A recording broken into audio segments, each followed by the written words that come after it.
Hey, what's up everyone, and welcome back. My name is illahstrait, and to say that when they released the Bunny Brawler, I was excited would be an understatement. You see, I've been a long time fan.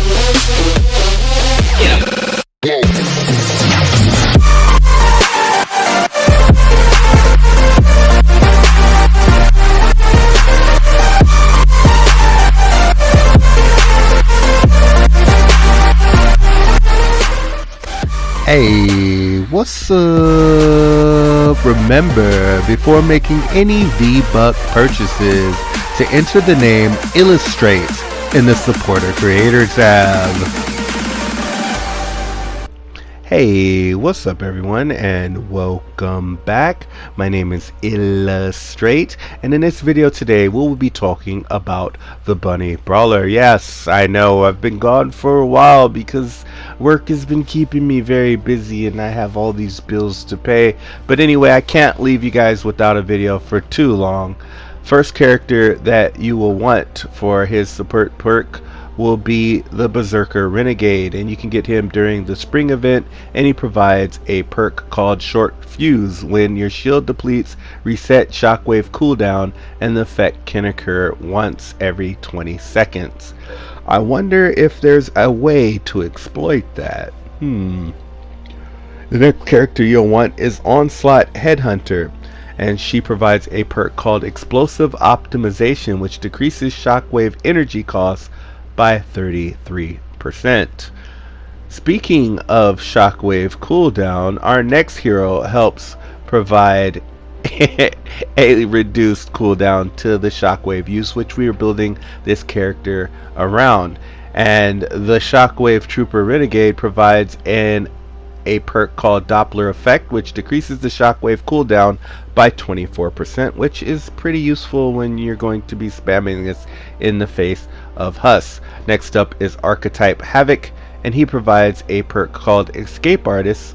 It's funny, there's a perk called Escape Artist in Fallout 76. Using Shockwave increases movement speed by 40% for 8 seconds, and that is extremely useful for getting in and out of sticky situations, so to speak.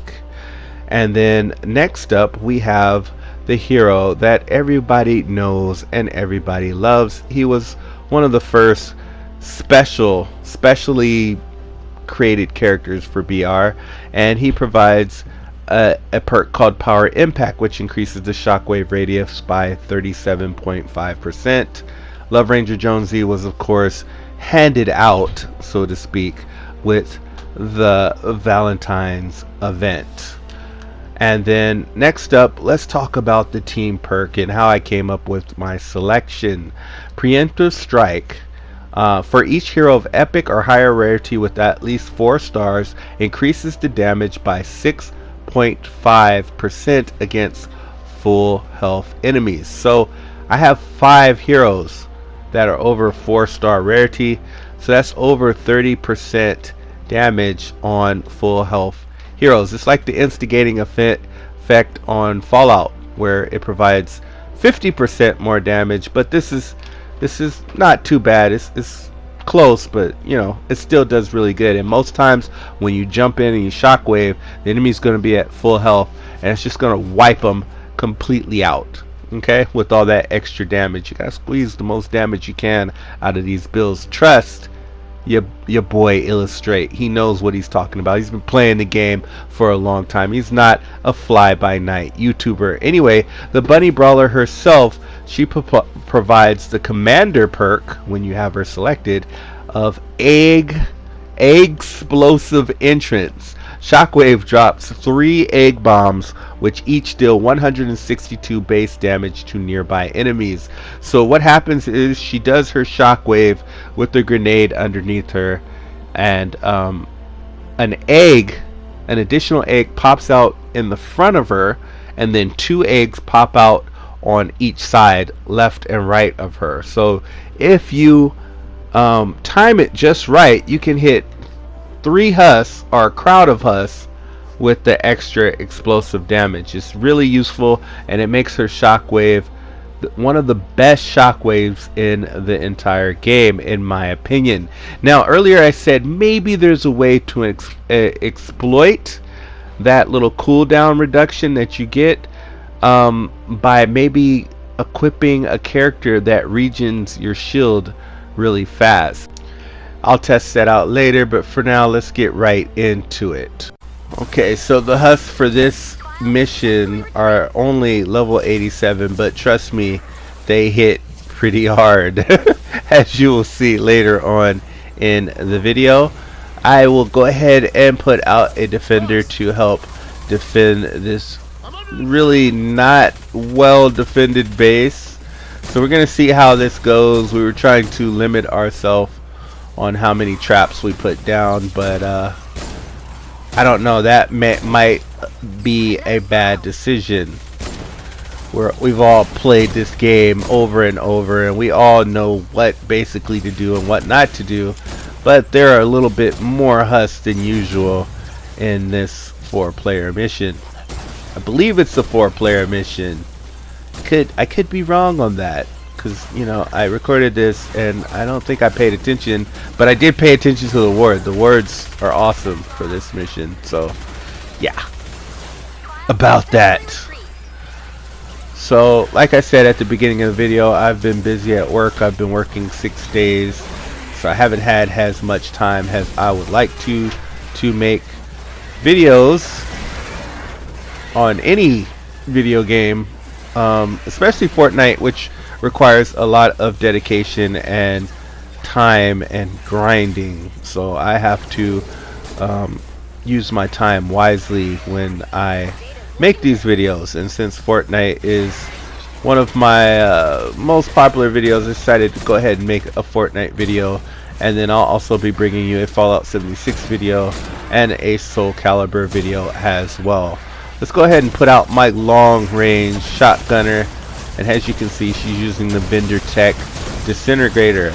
I am being careful when to use Shockwave in this, because I don't want to go down and then have to rely on these random teammates of mine, which are pretty good, but sometimes when you rely on others to pick you up, they kind of let you down. By the way, what are those? That new Taker. That's the first thing I said when I saw the new, not Taker, the new Blaster. I was like, whoa, what is that? What is that? What is that dude? Check out that dude.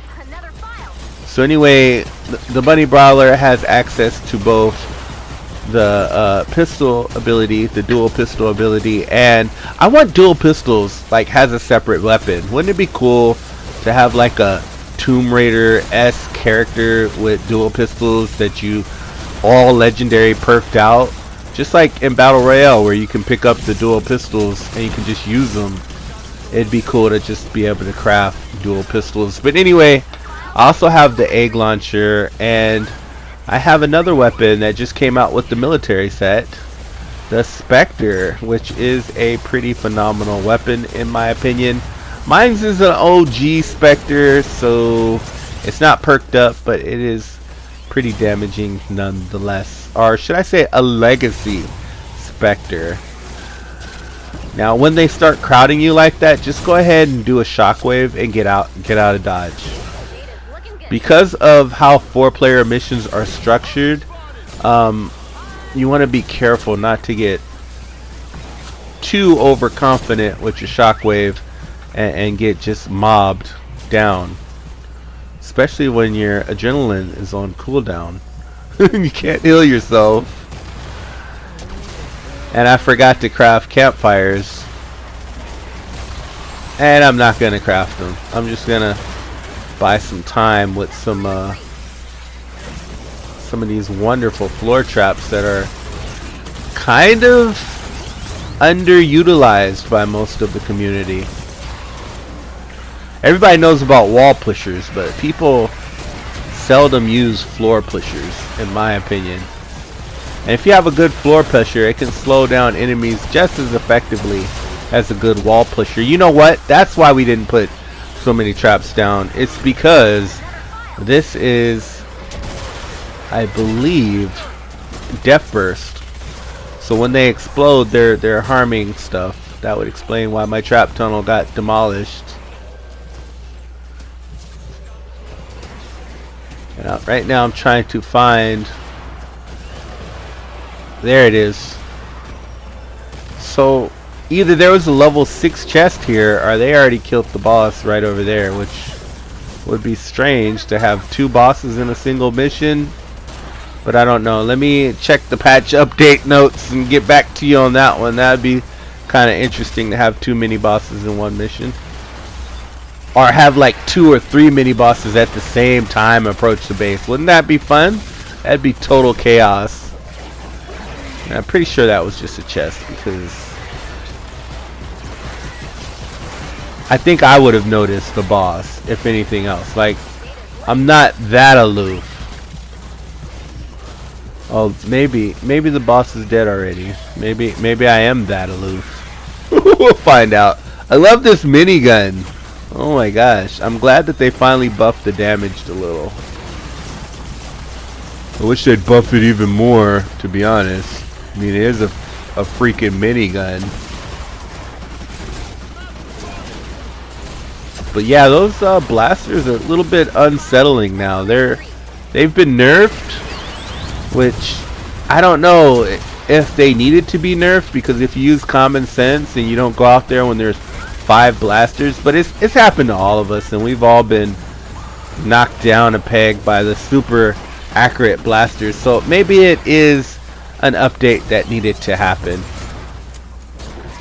I love doing that. That never gets old. Doing Shockwave never gets old. I just wish that I could do it more often, like every 5 seconds as opposed to every, I think it's 20 seconds. No, it's not. It's not 20 seconds. It's like 10 seconds, isn't it? I don't know. I'll time it right now. When I go in, when I go ham on these husks. All right. Yeah, it's a little bit less than 20 seconds, but it feels like an eternity. So I would like to lower it even more. So earlier I was talking about a way to possibly reduce this. Oh, you sneaky little guy. Yeah, they definitely finished off the big guy without me while I was distracted. But the good news is I was able to find the reward, and I'm happy about that. The bad news is I wasn't able to help defeat it. And wow, we are being overrun over here. Time to put up some more walls. Never mind. Looks like we got it. And that right there is the Bunny Brawler. You want to just use the Shockwave when it comes up and take out groups of enemies. Don't just use it on one enemy. It is a very effective skill, and it is very powerful. Just be careful when there's a bunch of bees around. And oh my gosh, look at that damage though. Well, I did technically have out 3 defenders, and yeah, I was jumping in crowds and doing Shockwave, and you can definitely put up some damage numbers if that's what you're into. I'm more of a team player, and I don't always have to be the #1 DPS, but I guess I'm #1 today, so can't nobody tell me nothing. Nobody tell me nothing. Thank you for watching. If you haven't done so already, please leave a like on the video. It really helps out a lot. And as always, be sure to hit that subscribe button, tap that subscribe button, and smash that subscribe button. I'll catch you next time.